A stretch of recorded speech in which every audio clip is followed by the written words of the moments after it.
Hey guys, welcome to Star Wars Timeline. Today is Friday, and I'm continuing to watch and review Star Wars Droids show. I've been enjoying it so far, but I made a slight mistake. So I've completely forgot to watch and review Episode 6, The Lost King. No worries guys, let me just continue with Episode 9 today, and of course I'll come back next week. I'll take a look at that episode. Things felt just a little bit disjointed, and I'm like, okay, where am I heading with this? So I realized I skipped an episode. Not to worry. Let's jump into this one, discuss today's episode, and then the next week I'll go back and plug in that episode so we're consistent and I have the full review list. Anyway, today we're looking at episode 9, Coby and the Starhunters. We begin this episode with Prince Coby, Lord Toda's son, going to Academy, right? He lands in the spaceport, he's being accompanied by friends and of course by our droids, and right from the beginning, this is like an episode that plays on a child's imagination. You're in a spaceport, you see like spaceships flying around and all sorts of aliens. It's a perfect example of like Star Wars Cantina or Star Wars Spaceport that obviously we saw a lot in Star Wars prequels, but also in the original episode 4, where this kid, Coby, is being exposed to a multitude of different races and cultures, and he's like basically starstruck. He's wandering around wide-eyed, like, oh, look at the ships. You look at all these creatures. So it immediately, as a viewer, makes you wonder like what an experience it is for this kid. As Coby wanders around, he stumbles across these two droids that, of course, immediately, as every child would, he wants to spend his allowance and acquire those two droids.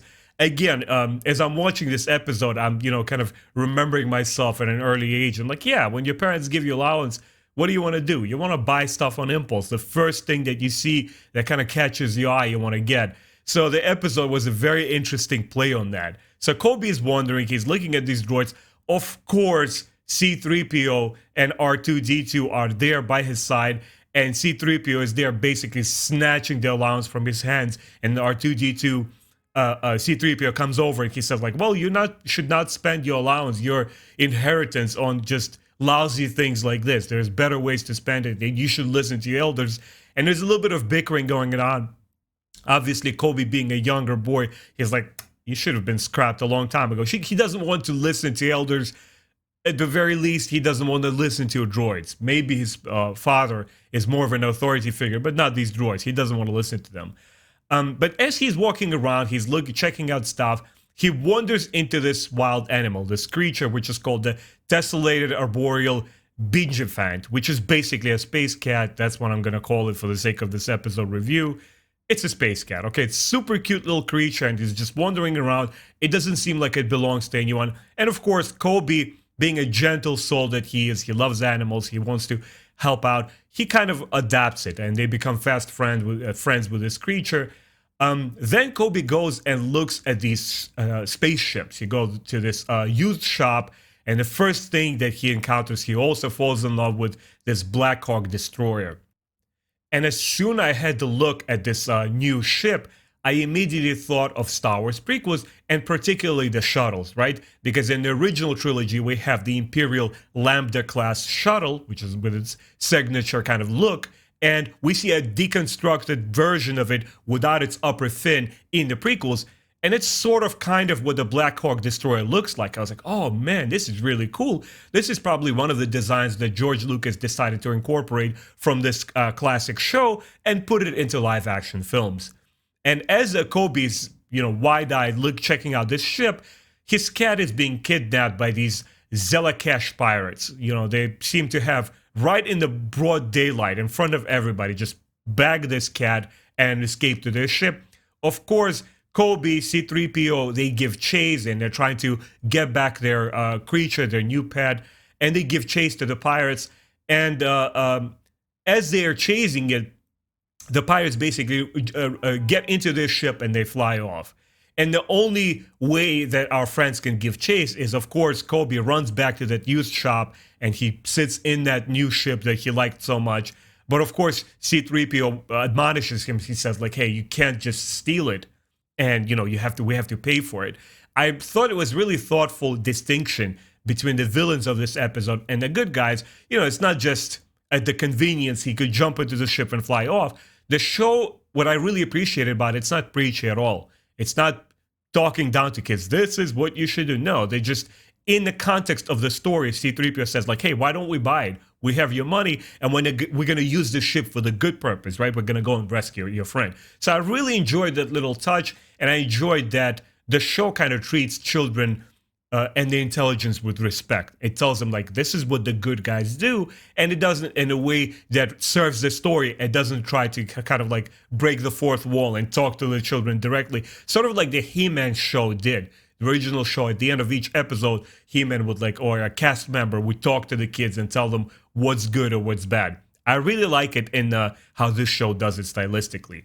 Anyway, they give chase to the pirates on their newly acquired Blackhawk Destroyer. And what do? They see that the pirates are about to jump into hyperspace, and they latch on and they magnetically attach themselves to the ship, very much the way that Han Solo does in Episode 5, Empire Strikes Back. Once again, I thought it was a pretty interesting parallel, using the same kind of like story elements or action elements, whatever you want to call them. I kind of like that a lot. I was like, this is really cool. As they come out of hyperspace, they arrive at this Dandelo system, and they're on this jungle-like planet where our friends crash land because they seem to have trouble piloting the ships, and they crash land into this planet. They find a soft spot, and immediately Coby and the droids are surrounded by this new race, this new alien species called the Fuzzum. And the Fuzzum are these like bird-like, I thought, very interesting creature designs. Obviously, we know the parallel here once again. It's the show trying to play up on the idea of Ewoks, but it tries to do a different sort of creatures. And I thought, at least visually, they made them very interesting and distinct. They definitely have the spears, which I thought was a conscious choice to kind of show that they're somewhat similar primitive society like the Ewoks. But what's interesting about them, when C-3PO starts translating and he explains that the boy is looking here for his pet and he's trying to help out this creature, that's something, a common language that Fuzzum people understand. And they're saying, okay, he's trying to help out. Maybe we could use his help as well. And he's trying to do a noble thing. That's why we're going to help him, which kind of immediately puts you in a position and understand that, okay, these creatures are noble too. They understand friendships. They understand that what he's trying to do is a noble and a good thing. Further on, these creatures explain to them that they've been driven from their homes by these Starhunters. And of course, Starhunters are no other than our pirates who brought the cat over to this planet. And it looks like they're not done yet. They created prison cells out of the homesteads of the Fuzzum people, and they're putting different creatures there. They even have a humanoid-like creature in there. But it's not enough. What they want to do is keep hunting and, you know, get some other exotic creatures from the planet they're on before they go off and sell them. So a cat escapes, and C-3PO tries to create a diversion, and he makes this call. He goes to the jungle and he says, like, look, guys, I'm going to create a diversion. You go and rescue everybody else. And he starts making this really funny noise, the spotted jugadu noise. And what it does, it calls this elephant-like creature, which is really cute, but it's massive, right? It's very, very hard to catch. And it comes in and he starts disrupting and going crazy in the camp, and he tries to really occupy the pirates' time, and they don't know what to do with it or how to capture it. In the meantime, Coby, he goes to the prison cells. He sees that the cat escapes, and that but he's being captured by one of these patrol droids. And he, fortunately, Coby finds the cat, but not only the cat. Now he finds this other humanoid-like creature whose name is Greach. And now Coby understands that these guys are really, really evil. They don't care who they catch, sentient or non-sentient being. They're just gonna go at it and try to sell everybody into slavery or as a pet just to get their money. Anyway, Coby tries his best, and he's able to manipulate one of these patrol droids, and the patrol droids basically shoots, and that's how they're able to rescue their friends. In the meantime, in the camp, everything just goes wild. And this Jugadu creature is chasing C-3PO, it's chasing the pirates. And with the pirates, one of the characters I find really funny is the doctor or the scientist, sort of like the one that has the glasses. He's so clumsy that he disrupts their own efforts half the time in this episode. He has this things that he shoots, and half the time he hits his own people. I'm like, oh my god, this guy's really clumsy. He doesn't know what the heck he's doing. So not only am I enjoying this new jungle planet, like, I'm a sucker for something that looks like straight out of a Treasure Island classic book, right? Like a jungle or forested areas. But I'm also enjoying all the crazy slapstick and these guys who are not very efficient at what they're doing. That was funny as well. So Coby and the Greach, they escape, and of course they are confronted by the pirates once again.